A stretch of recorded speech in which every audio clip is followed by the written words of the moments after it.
Okay.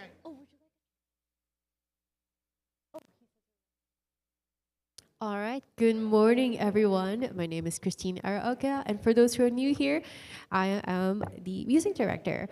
For our welcoming hymn, we'll be singing hymn number 361, Enter, Rejoice, and Come In. You may rise in mind, body, or spirit and join us in singing.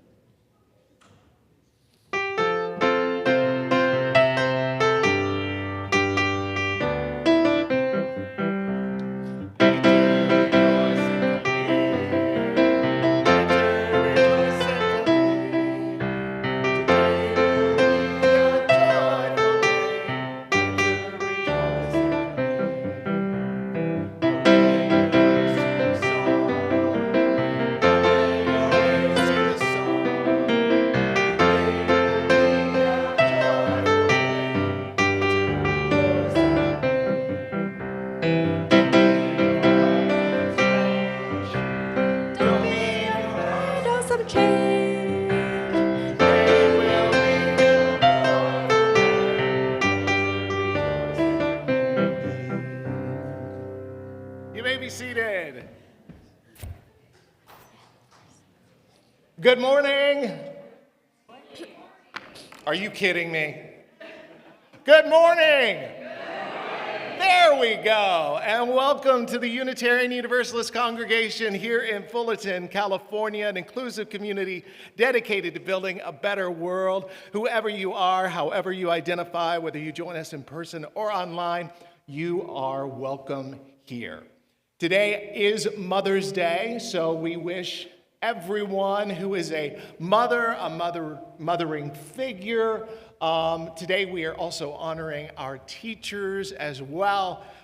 So today is a day where we hold space for you on Mother's Day. There can be some very conflicting feelings, and we want to be a space that can hold any feeling that you have, complexities, joy, sadness, grief. Today is a complex day, and we want to be there for you. UUCF acknowledges that this land is situated in the original ancestral homelands of the Hachiman, the Kich, and the Tongva peoples. May we have the humility and courage to help restore what has been broken and the wisdom to live into a new solidarity with indigenous communities and the earth. A couple of announcements before we get to worship. The next 2 weeks, we'll be collecting diapers, wipes, and baby food as part of the Home Aid Essentials Diaper Drive here in Orange County. Julie Neeram and Len Iselli are coordinating this drive. If you have any questions about that, all the information should be at the welcome table, or you can talk to Julie about that after the service.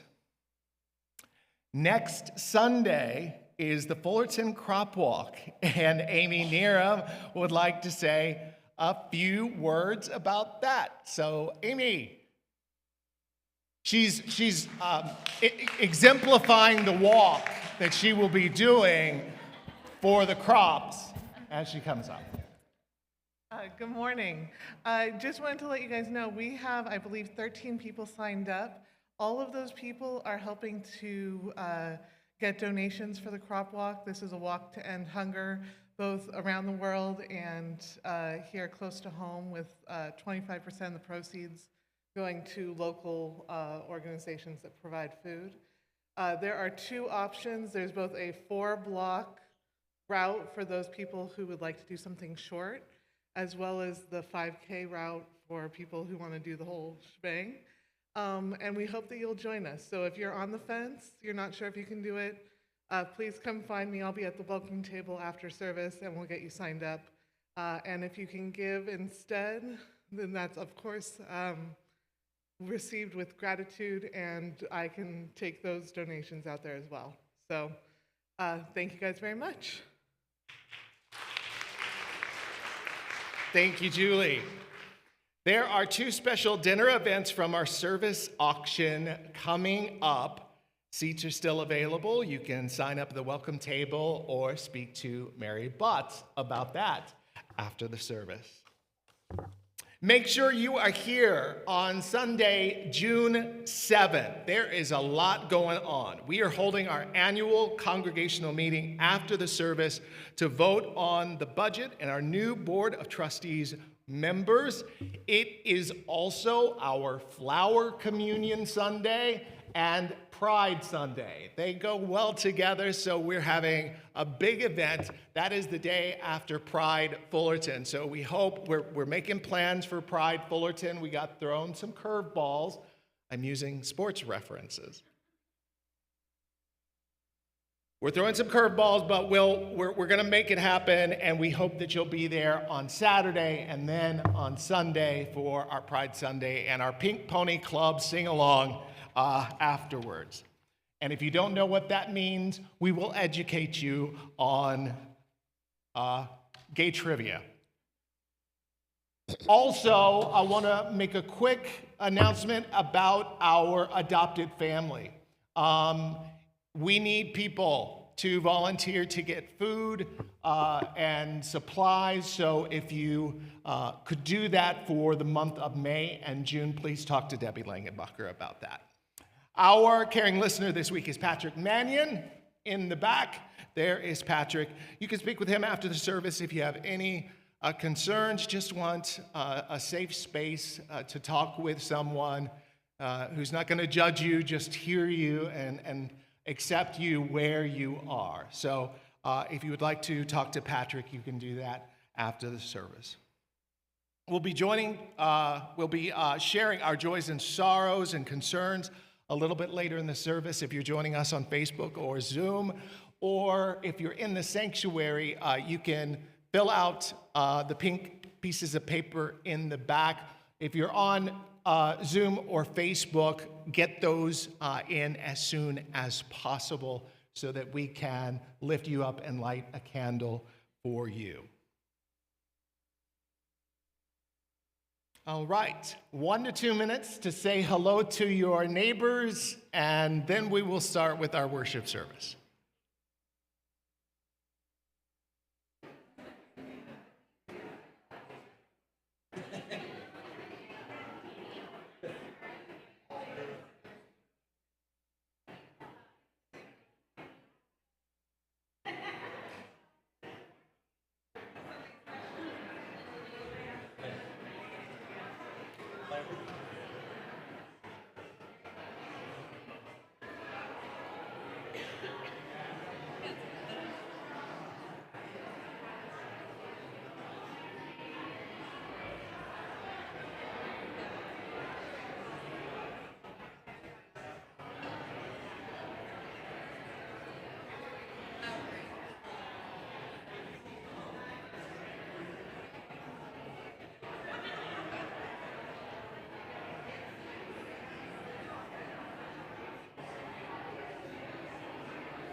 No, I'll be okay with.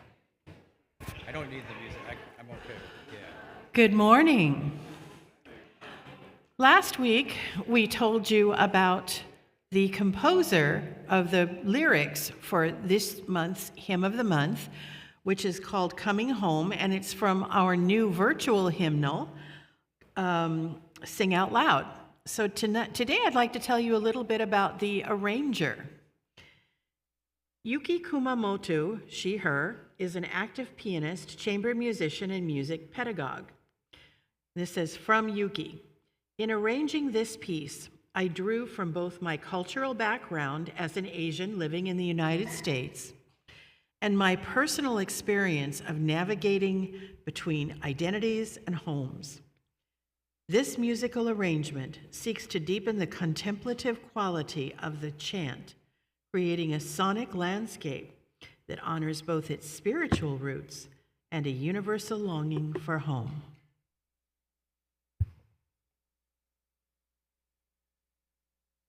I will play it once and then we'll all sing together 3 times. Here we Please go. rise in mind, body, or spirit.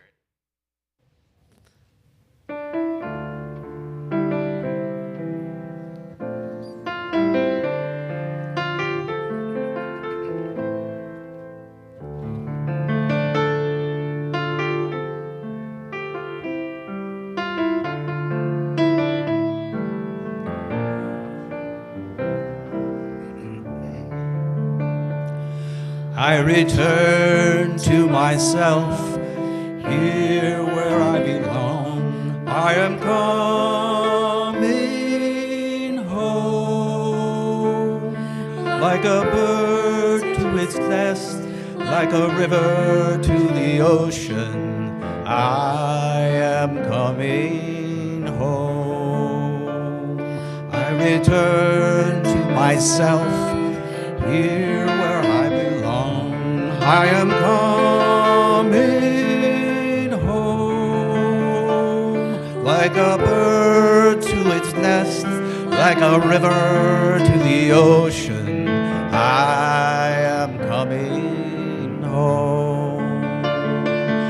I return to myself, here where I belong. I am coming home, like a bird to its nest, like a river to the ocean.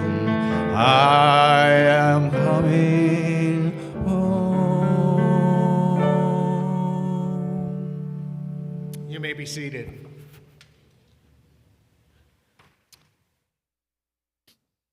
I now invite Christina to light the Christina!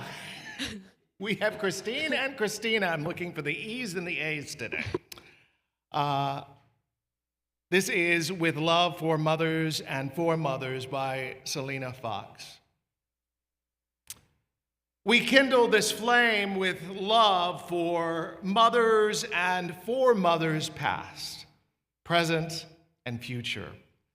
We kindle this flame in celebration of community and its generations. We kindle this flame with respect and support for the greater circle of life of which we are all part. Please join me in saying our unison affirmation on the screen. This flame affirms the light of truth, the warmth of community, and the fire of commitment.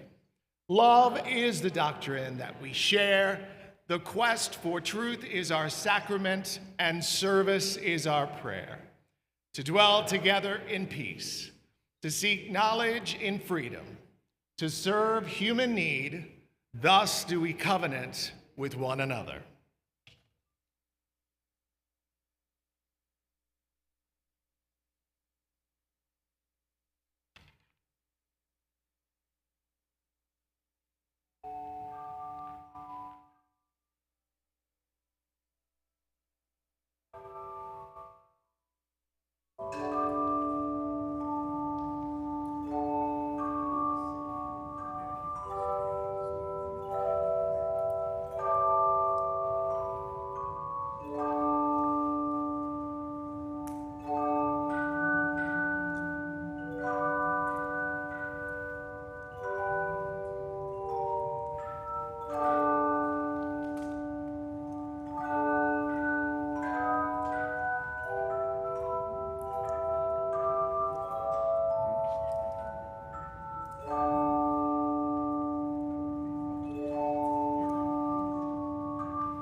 you for the chimes. That's a special magic in the sanctuary.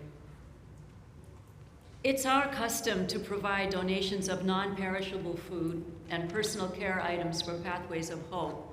That's our local food bank. As the children are coming forward, we're asking them to collect the donations placed at the end of the rows. And now all the children, or maybe even those of you who are childish, are welcome to come forward for teacher appreciation.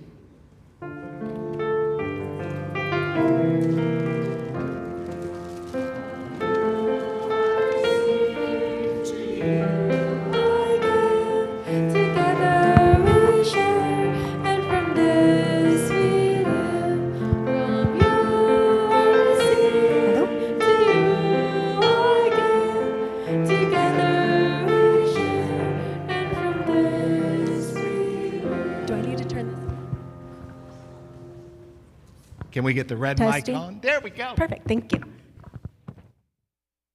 All right, good morning, friends.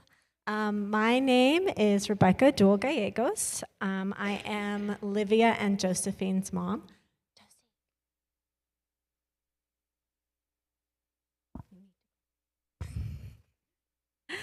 And I am going to do your time for all ages today.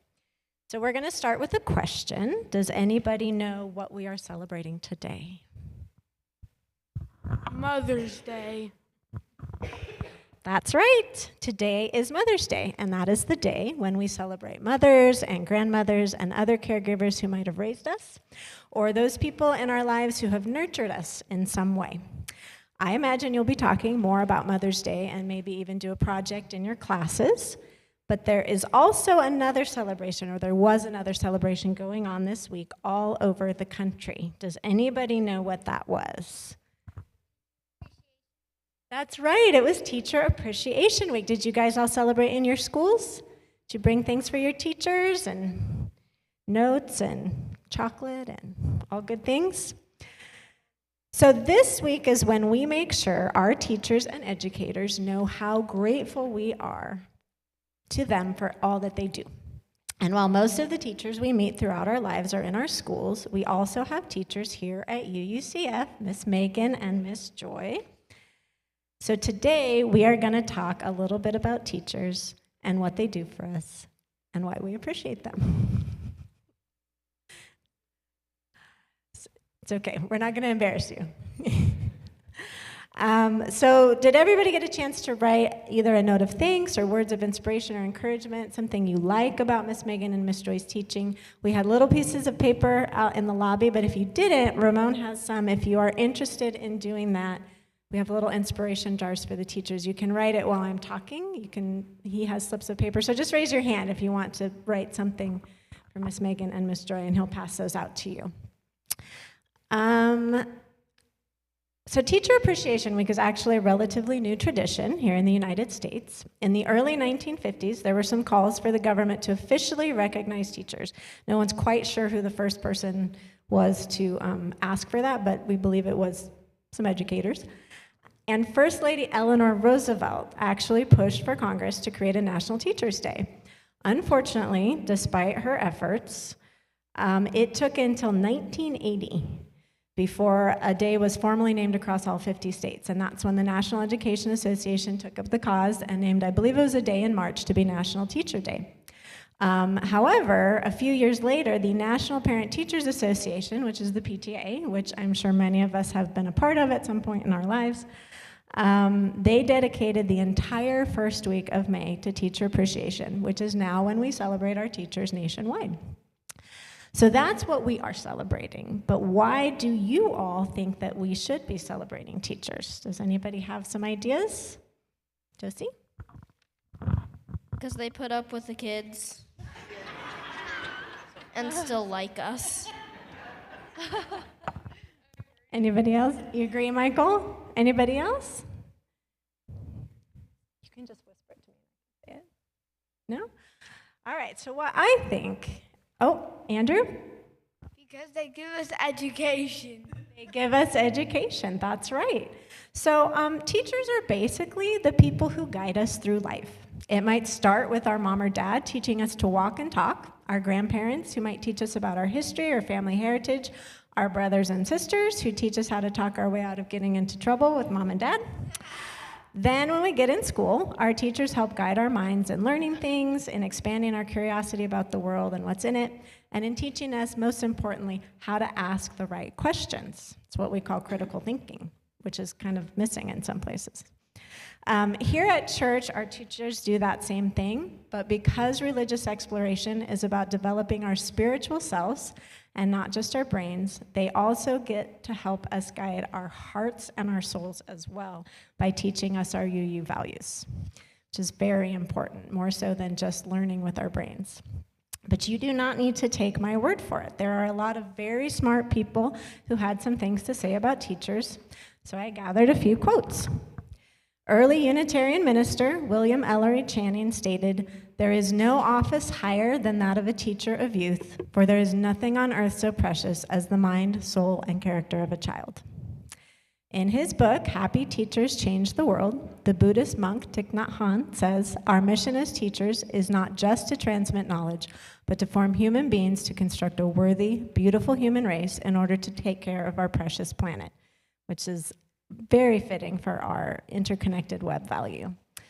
In a 1938 speech to the National Education Association, Helen Keller said, "What do I consider a teacher should be? One who breathes life into knowledge so that it takes new form in progress and civilization." Carl Jung said, "One looks back with appreciation to the brilliant teachers, but with gratitude to those who touched our human feelings. The curriculum is so much necessary raw material, but warmth is the vital element for the growing plant and for the soul of the child." And from Malala Yousafzai, an international activist for the education of women and girls worldwide, "One child, one teacher, one book, one pen can change the world." Finally, I like this quote from the Reverend Dr. Natalie Fymore, who received the UUA's 2025 Angus H. McLean Award for Religious Education Excellence. "Religious educators remain dedicated to truth-telling and justice-making. We can be a people who make a way out of no way." And I think we can all agree that the teachers we have at UUCF embody many of those traits: warmth and generosity and justice. So I know there are many teachers and educators, current or retired, here in our congregation. If you are one of those people, I am going to ask you not to stand up, but I am going to ask you to raise your hands. And if we could all give them a huge round of applause if you have ever been a teacher or an educator. Thank you so much. And now I would like to invite Miss Megan and Miss Joy to come up so we can give them a little token of our appreciation.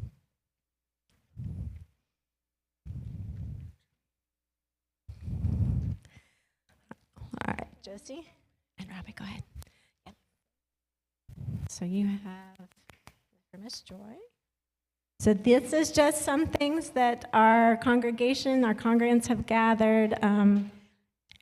There's various cards in there. There's some little gifts for you. This is on behalf of the Religious Exploration Committee, the Board of Trustees, and the congregation. We just want to say thank you so much for everything that you do for our youth here at UUCF. And now we are going to let you all go to your classes for your regularly scheduled Mother's Day programming, but do not forget to join us after the service to celebrate these two important holidays with some delicious cake.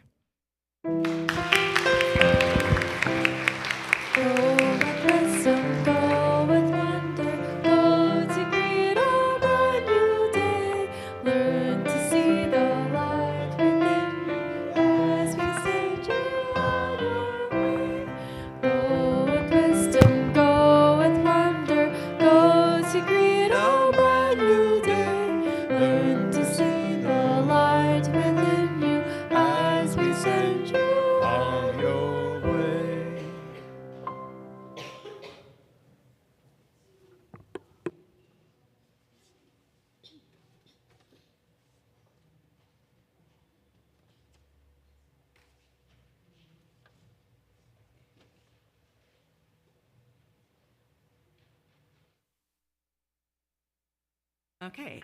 As usual, I have to teach you something as well. So this is not on the slides if the rest of it is, just so the slide guys don't get confused. So if you Google the history of Mother's Day, the internet will tell you that Mother's Day began in 1908 when Anna Jarvis decided to honor her mother.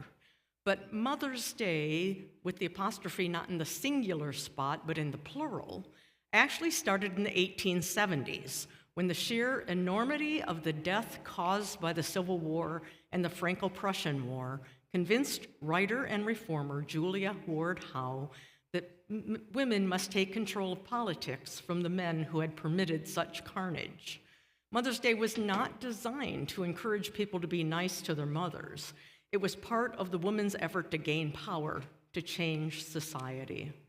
This is the Mother's Day Proclamation by Julia Ward Howe, which was originally titled Appeal to Womanhood Throughout the World. Arise then, women of this day. Arise, all women who have hearts, whether our baptism be of water or of tears. Say firmly, we will not have great questions decided by irrelevant agencies. Our husbands will not come to us reeking with carnage for caresses and applause. Our sons shall not be taken from us to unlearn all that we have been able to teach them of charity, mercy, and patience. We, the women of one country, will be too tender of those of another country to allow our sons to be trained to injure theirs. From the bosom of the devastated earth, a voice goes up in our own, and it says, disarm, disarm. The sword of murder is not the balance of justice. Blood does not wipe out dishonor, nor violence indicate possession.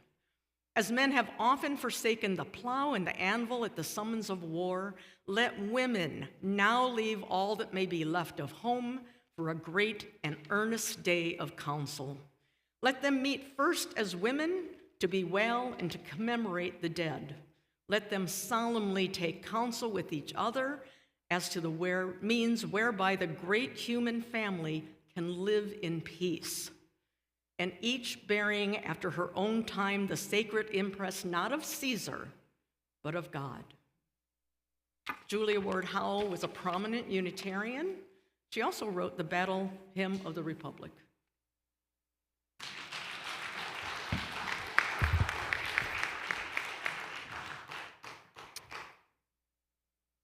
It is now time for our joys, our concerns, and our sorrows. We invite Christina to come up. As we begin, we light a candle for all our concerns for the larger world, our wish for peace and justice, our hopes for our children who will inherit this planet. May this candle represent all these wishes and calls to action that are more than we can articulate in this space. Today we lament a nation where the hard-won protections of the Voting Rights Act are being dismantled piece by piece. We lament districts carved like wounds across communities where power redraws maps to silence Black voices rather than hear them. We lament Tennessee and Louisiana and other parts of the South and every place where representation is treated as a prize to be hoarded instead of a promise to be shared. We remember that people marched for this, bled for this, died for this. And now, as Reverend Al Sharpton declared, this decision is a bullet in the heart of the voting rights movement. Janai Nelson of the NAACP Legal Defense Fund called it a grave betrayal of the 14th and 15th Amendments. We confess, too, that many of us gathered here today hold privilege. Many of us can leave the polling place without fear. Many of us have not had our neighborhoods fractured so our voices could be diluted. And because of that, silence becomes its own kind of sin. Dr. King warned us long ago that injustice anywhere is a threat to justice everywhere, and John Lewis reminded us that democracy is not a state, it is an act. So let this lament become more than grief. Let it become a movement on the side of love. May we use our voices, our actions, our votes, our money, our bodies, and our privilege not to center ourselves, but to stand beside those whose representation is being stolen in broad daylight. May we organize, may we protect the ballot, may we tell the truth even when it is uncomfortable, and may history one day say that when democracy was being dismantled, people of conscience did not look away. May it be so. Mother's Day arrives with more than one story in its hands. For some, it is laughter and cards and gratitude that spills easily. For others, it carries a quiet ache of relationships strained or missing, of longing, of what never was or is no longer. Today, we in this space make room for all of it. We honor the love that nurtures, protects, and shows up, whether in parents, friends, mentors, or chosen family. We honor all who mother in ways seen and unseen. And we remember the heart is wide enough to hold joy and sorrow at the same time. So may we accept this discomfort and joy at the same time. May we hold grief and love at the same time.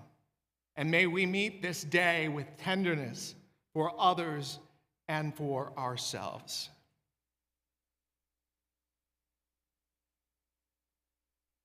Other joys and sorrows this morning from Linda Summers. A joy, my daughter, Carinza, is visiting today on Mother's Day 1996 at age 8. She was the youngest worship associate. You want to come back up and do it again sometime? We'd love to have you back. Thank you so much. Glad that you're here. I'm glad that you're back home. Natalie Cruz, a joy, happy that I'm not sick and could come to service today. We are happy that you're not sick and that you are here. She also has a need. It is job hunting season. I appreciate any positive vibes from y'alls in any form. A joy, Debbie Reebok and Debbie and Bruce are on the road heading home after time with their daughter and family in the Pacific Northwest. From Mary Botts, axe throwing was a blast. No injuries and lots of fun and laughter. You had to sign a form saying you wouldn't sue if you got hurt. Yes. We are thankful for the joys in the midst of so much pain in the world. We now light one more candle for all these joys, concerns, and sorrows, and others that remain unexpressed but are still held close to our hearts. And now please join me in saying the affirmation on the screen. We join you in celebrating your joys. May you feel our love and compassion for your sorrows and concerns. For all that is spoken and unspoken, may the caring of our beloved community sustain us all. For our next hymn, we'll be singing hymn number 1026, If Every Woman in the World. You may rise in mind, body, or spirit and join us in singing.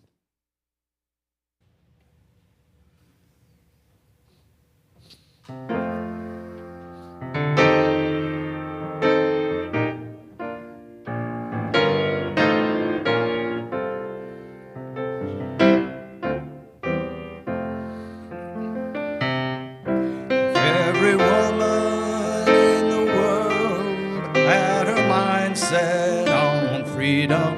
If every woman in the world dreamed a sweet dream of peace, if every woman of every nation, young and old, each generation, held her hands out in the name of love, there would be no more war.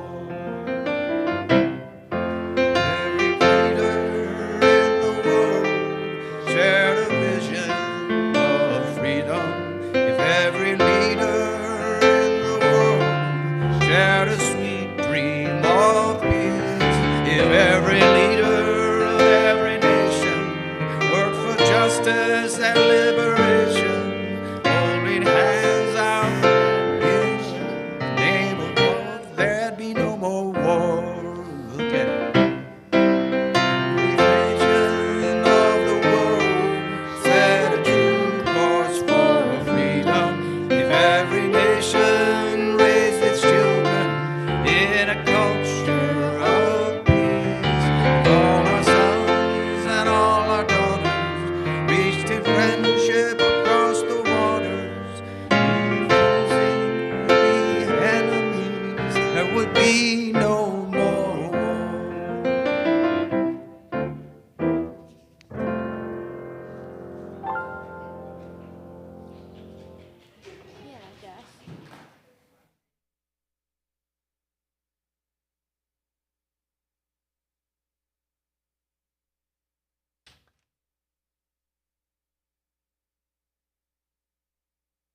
Let's move now into the spirit of meditation, reflection, and prayer. You might close your eyes, take a deep breath, whatever helps you find your center. Not as a Problem to Solve is a meditation by Reverend Michelle Collins. Spirit of life and wonder, we come carrying questions we barely know how to ask.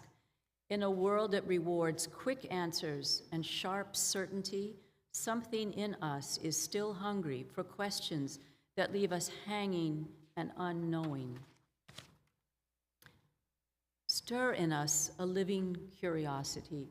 When we meet what is unfamiliar, turn our fear into wondering. When we feel the need to shut down, grant us one more honest question. May we notice anew what we have walked past 100 times. May we listen for stories we have never heard before.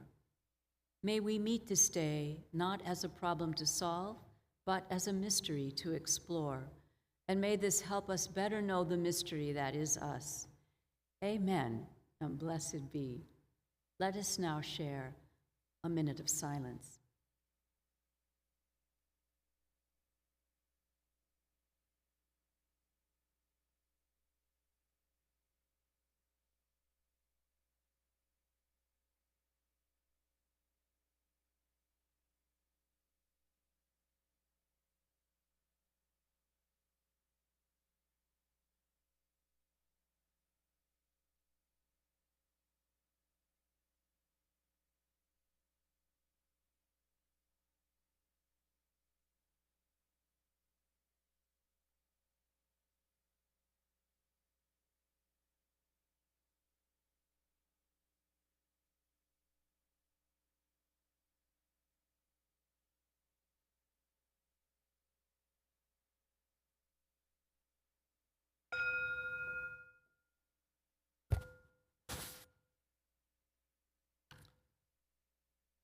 Our music director is grieving at the loss of her grandmother in the Philippines, a classical pianist and a mother and a grandmother. She died a little more than a week ago, and they had the service on Tuesday. Christine's mom is in the Philippines with family and with friends, and we want to have her dedicate something to her grandmother, something that she would love. And so, Christine, go ahead and play.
The singer is gone, but the song goes on.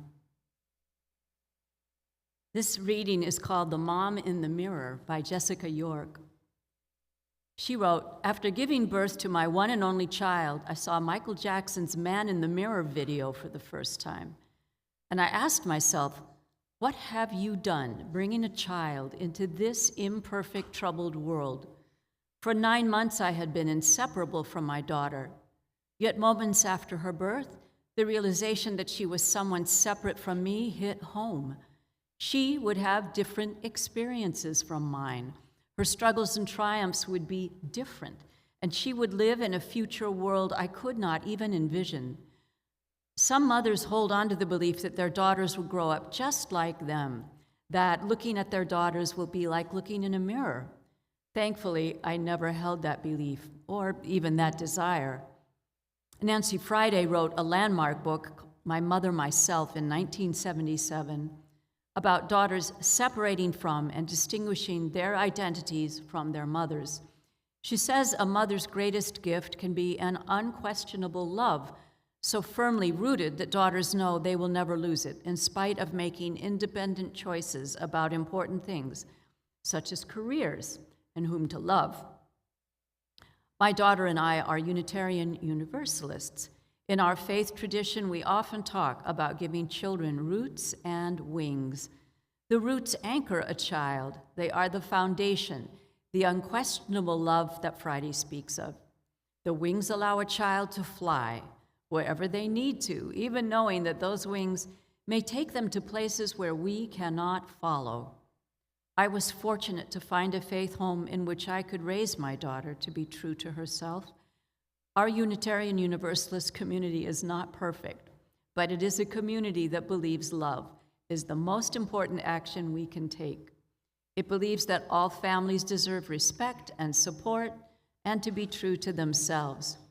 I know that my daughter and my religious community and our family have given us the courage to be the people we are today. Looking at my daughter in the mirror, I see that she holds many of the same identities that I do. She is female, UU, able-bodied, English-speaking, a lover of cats, horror movies, and ice cream. Yet she is still her own person, and she carries other identities that I do not share. She is lesbian, biracial, she grew up middle class. Far from being the cause of consternation, it brings me much joy to know she has received the message of be thyself and flown off with it. Yes, when I look in the mirror of motherhood, I see myself and I see my daughter for all that makes her unique and all the traits we share. I also see the best thing I have ever done.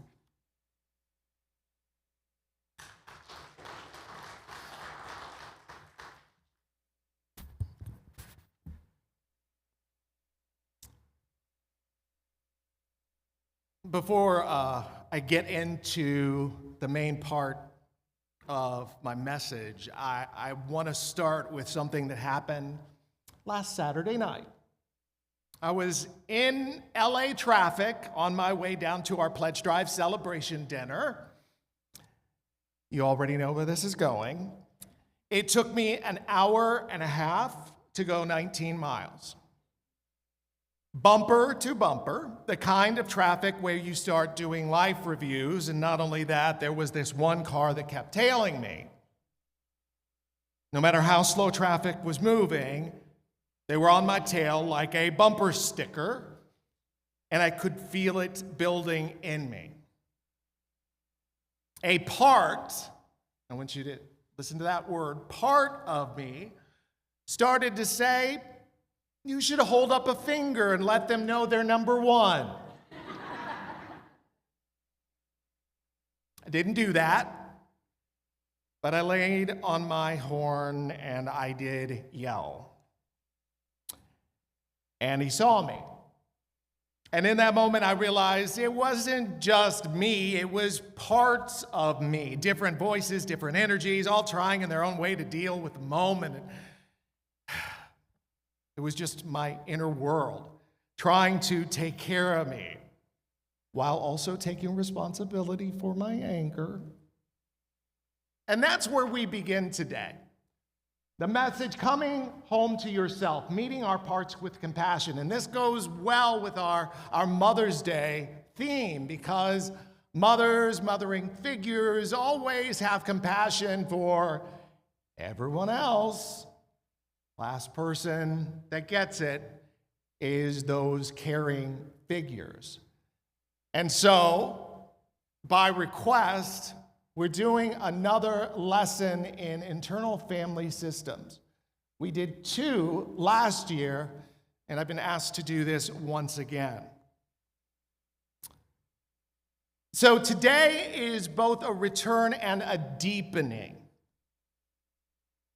because many of you who had done this before say, I get the idea, but what do I do with this? How do I apply?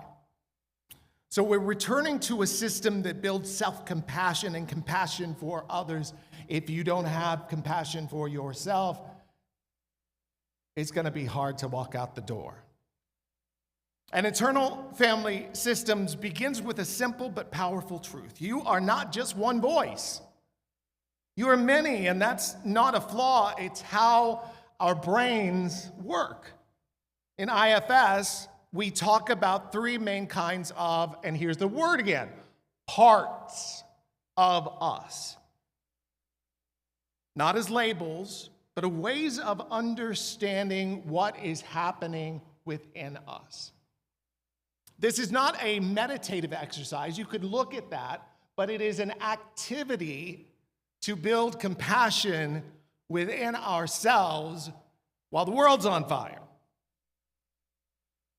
So we're going to go through a little review for those of you who don't know about this, so we can bring you along. There are different parts. One is the manager part. These are the parts that try to stay in control. They plan, they organize, they anticipate problems before they even happen. This is the part that says, don't mess this up, be better, stay on top of things. Sometimes this shows up as many counselors in this space would say, the inner critic. Sometimes it shows up as perfection, people-pleasing. And in our body, the manager parts often feel like, well, you can fill in the blanks. Tight shoulders, clenched jaw, a sense of pressure in the chest and forehead, rapid heartbeat. If you were to imagine them in your body, they might feel sharp or hard or rigid. Some people see them as angular. They might have a color, grays and blues, and texture like steel or glass, not because that's true, but because our inner world speaks in images. Okay, so we have the manager parts. Let's go on to the firefighter parts. These parts show up when something hurts. They don't plan ahead. They react. They rush in to put out emotional fires. This is the part that says, just distract yourself. Scroll a little more. Eat something. Shut it down. Now, firefighters are not looking or thinking about long-term consequences. They're busy not fighting fires. They're busy trying to get you to move on. They're trying to stop the pain right now. And in the body, they can feel like restlessness, numbness, a surge of energy, or a total shutdown. I told my therapist this week, my brain is mush. And she said, maybe your brain needs to feel like mush right now. Maybe you need to just shut it off for a little while. So these parts might feel chaotic, hot, fast-moving, and people sometimes experience them as bright colors, reds, oranges, or textures like fire, wind, or static. Again, not literal, but meaningful to recognize within us. So we have the manager parts, we have the firefighter parts, And then we have the exiles. These are the tender parts of us. These are the parts that carry the pain. This is the deeper work. And the pain usually comes from not only struggles that we have daily, but from earlier in life. They hold beliefs like, I'm not enough, I'm too much, I'm not safe, I'm not lovable. And these are the parts the rest of the system tries to protect. Because when they get activated, the feelings can be overwhelming. In the body, exiles often show up as another thing. Heaviness in the chest again.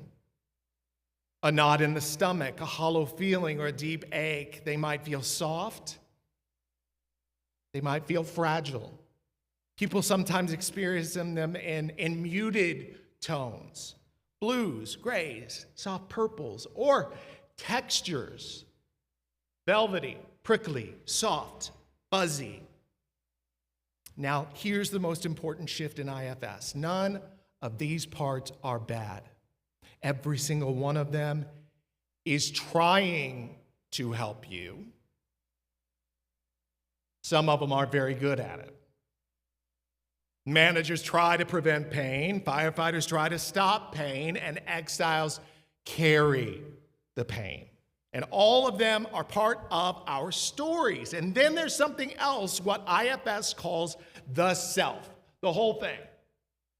The self is not a part, but your presence, your soul, your spirit.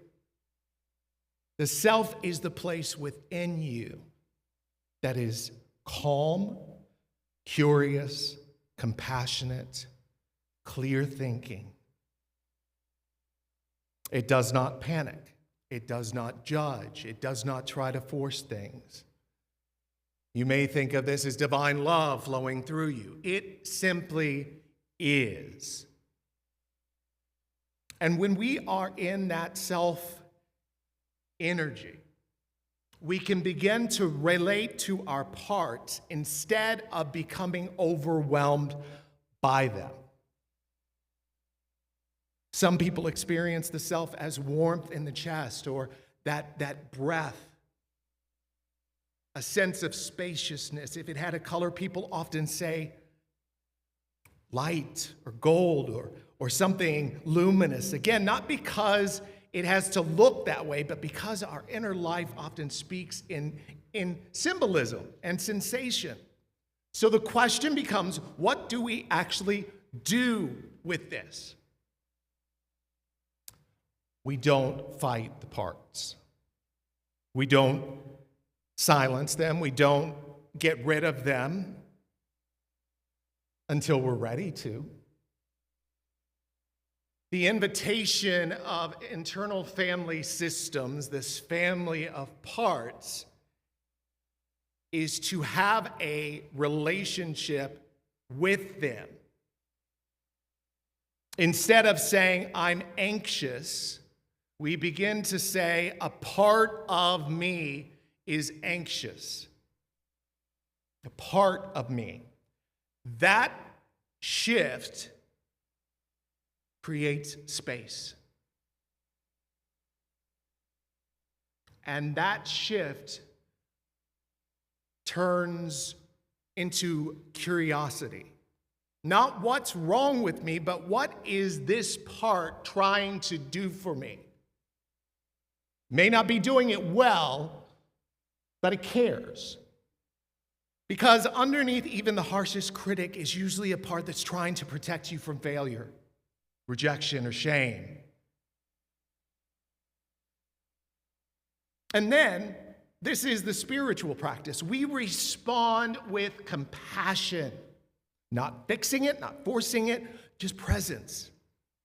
Because as we talked about before, your parts aren't in the way, they are showing you or trying to show you a way home to yourself. Sometimes I will say to my parts that are critics, shut up. Or the little Rob critic. You know what? You don't need to take care of the big Rob. Go out and play. Go out and create. Go out and dream. You've done enough.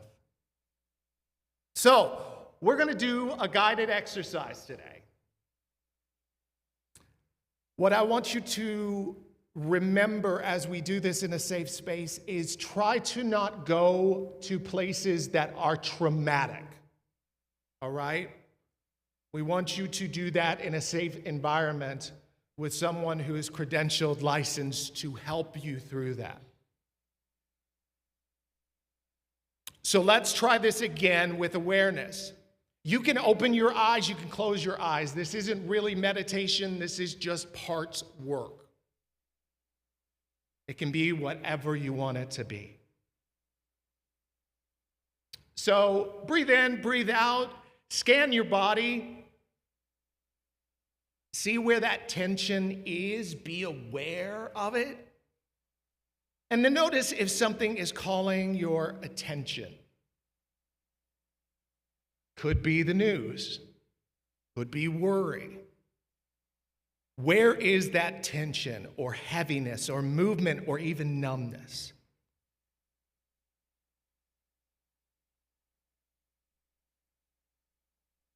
And let one place stand out. It could be something a little heavy, it could be something kind of light. But simply bring your attention there. And ask, what part of me is here? Is it the manager part? Is it the firefighter part? Is it the exile? Don't force an answer, just notice what arises. Now see if you can get curious about it. What does it feel like? Is it tight or loose? Is it heavy or light? If it had a color, what might it be? Whenever I have that inner critic or that worry, it's like black slime right in the pit. That's just an example. So again, slime could be a texture. What would that feel like? Is it like stone? Is it fluid? Is it fragile? Just notice. Now gently ask this part, what are you trying to do for me? Or what are you afraid would happen if you didn't do this? And just listen. It's no need to fix anything. Now, from a deeper place within you, offer this part some kindness. Because it does care, whether it's doing a good job or not. You might say, I see you. I'm listening. Thank you for trying to help me. Or go play. You don't need to worry about me. Notice what happens in your body, even if it's just a small shift. Maybe a softening breath, and stay with it for a moment.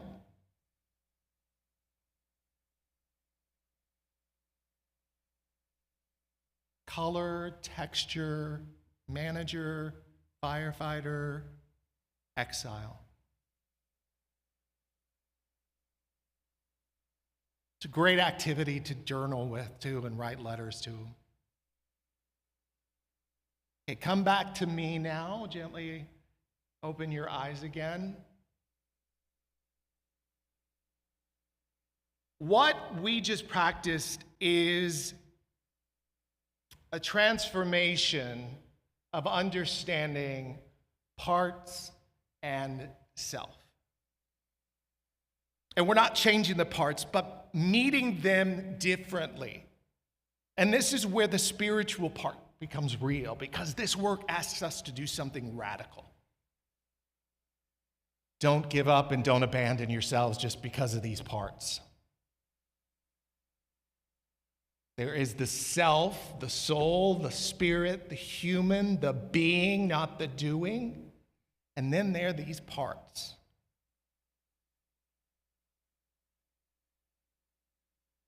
This is where we start to build compassion within our lives in a world that is loud and reactive and harsh. Even just a thinner layer of compassion isn't a small thing. It can be healing, it can be grounding, it is a way becoming whole. You hear a lot in churches about salvation. The literal meaning of salvation in the New Testament is becoming whole. So this week, this is an invitation. Again, not for trauma-based, but for parts-based. When something arises, pause, notice, and ask, what part is trying to talk to me? And then, can I meet it with curiosity instead of judgment over my whole self? Even for a moment, this can help. Because every time you do that, you strengthen something sacred within you, that calm, compassionate center that you deserve as a child of divine love. That self, that place that can hold it all. And in difficult times, this is not just personal work. This is spiritual work. This is how we stay human and humane.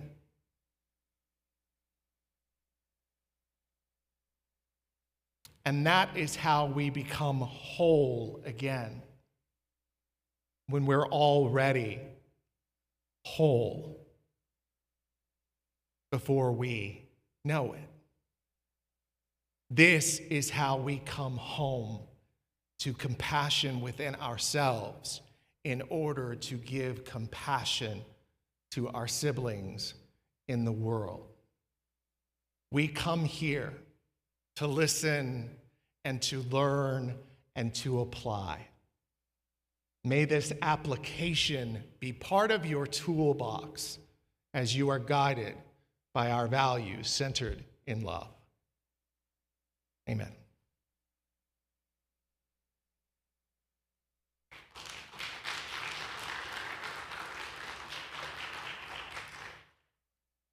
At UUCF, we embrace the possibility of a world filled with peace, acceptance, justice, love, and joy.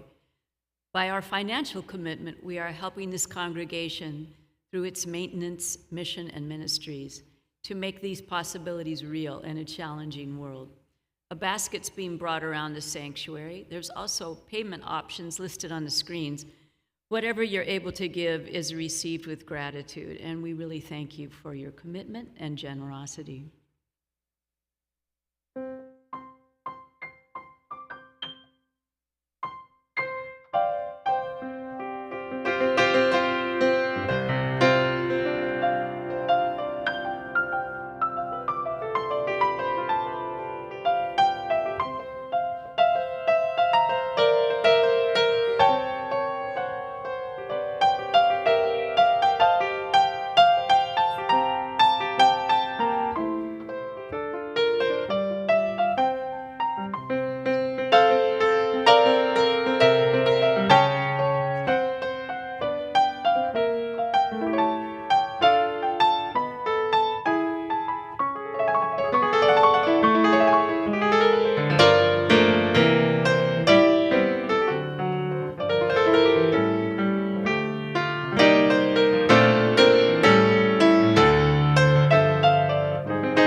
The Waltz for Debbie. My closest aunts when I were little were both named Debbie, so I thought every aunt was Aunt Debbie.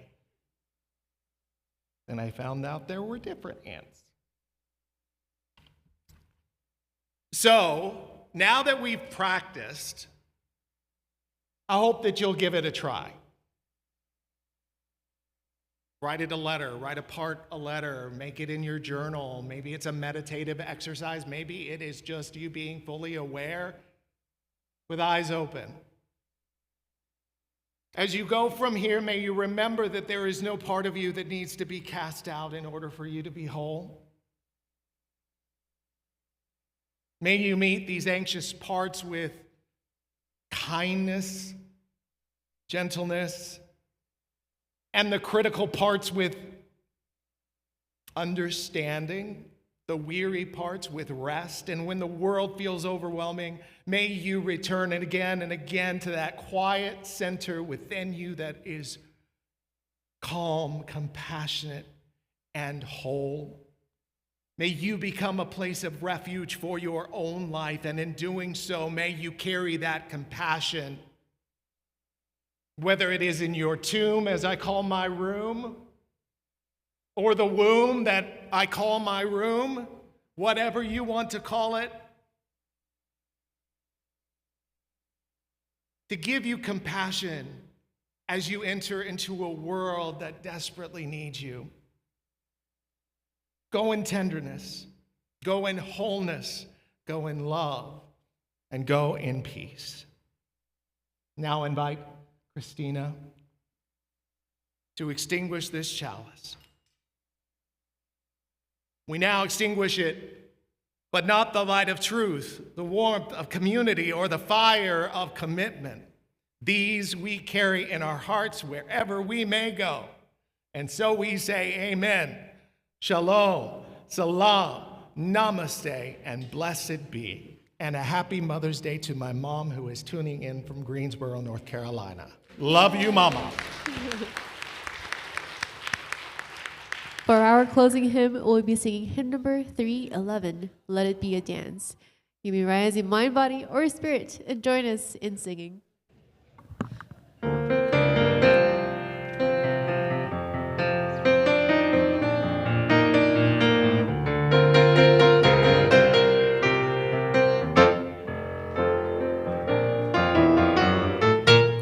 Let it be a dance we do. May I have this dance with you. Through good times, bad times too. Let it be a dance. Let it be a dancing song be heard. May the music say the words and fill the sky with sailing birds. Let it be a dance. Let it be a dance, let it be a dance. Learn to follow, learn to lead. Feel the rhythm, feel the need. Reap the harvest, plant the seed. Let it be a dance. Let it be a dance.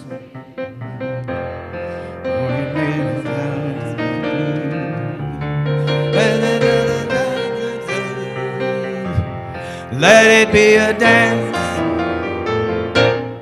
Everybody turn and spin. Let your body learn to bend. And like a willow with the wind, let it be a dance.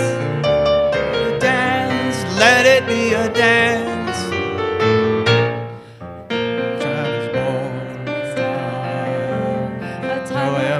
Time to cry, pick it as it passes by. Let it be a dance. Please join us for our food and fellowship. Thank you all.